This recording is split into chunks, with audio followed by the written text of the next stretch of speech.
Magandang araw, ang ibabahagi ko ngayong araw ay tungkol sa akdang pinamagatang Rihawani.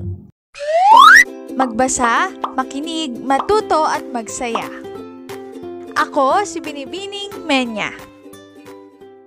Handa na ba kayo? Tara na, umpisa na nating isa-isahin at pirapirasuhin ang mga detalyeng nakapaloob dito.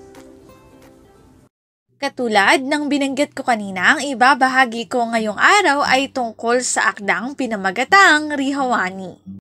Sa isang kagubatang maraming bundok sa isang lugar ng Marugbu, isang liblib na pook, ang mga naninirahan doon ay may pinaniniwalaang isang diyosa o diwata ng puting usa.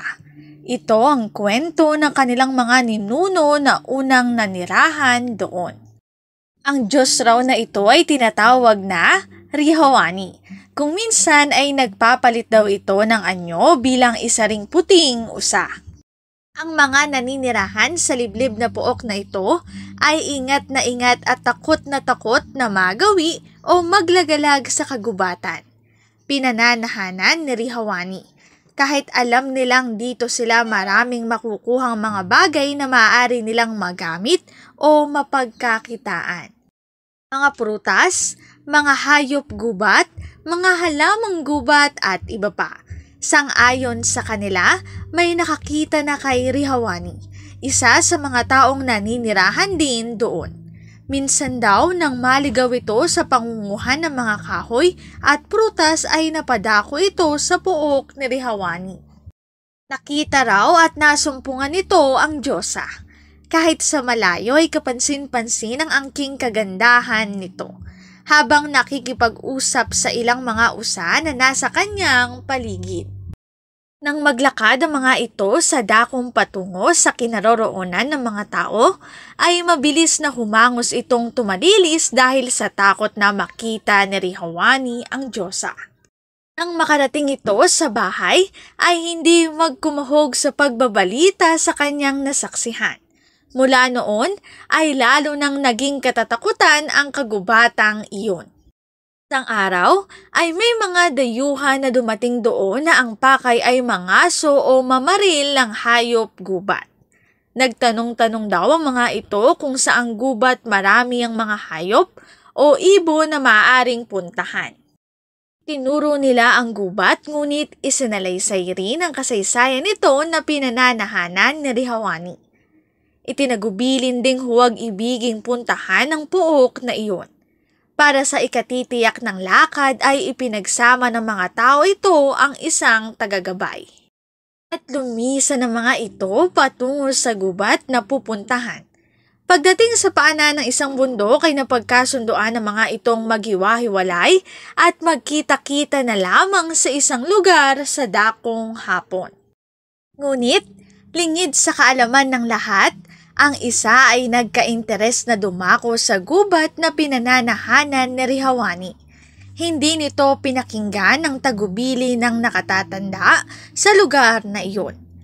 Nang makasapit na ito sa dakong itaas ng bundok, ay naglalakad-lakad naman at nagsipat-sipat ng mababaril na hayop. Naisip nito ang puting usa na sinasabi ng matanda. Nang mapadako ito sa tabing ilang, napansin niya ang isang pangkat ng mapuputing usa. Nang maramdaman ng mga hayop na may tao, nabulabog ang mga ito at nagtakbuhang papalayo. Hinabol nito ang isa at tinangkang barilin, ngunit walang matsyempohan hanggang sa may makita ito sa dakong kadawagan ng gubat. Agad inasinta at binaril. Tinamaan ng puting usa sa binti at hindi na nakatakbo. At nang lalapitan ng mga mangangaso ang puting usa, may biglang sumulpot sa likuran na isang puting usa na malayo sa itsura ng nabaril. Lalo siyang namangha nang ang usa ay mag-iba ng anyo at naging isang napakagandang babae. Sinumbatan nito ang mangangaso.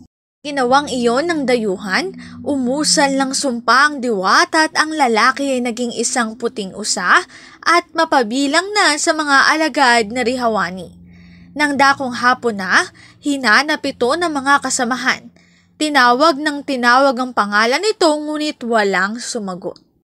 Napaginuha na lamang ng lahat lalo na ng kasamang gabay na sinuway nito marahil ang tagubilin.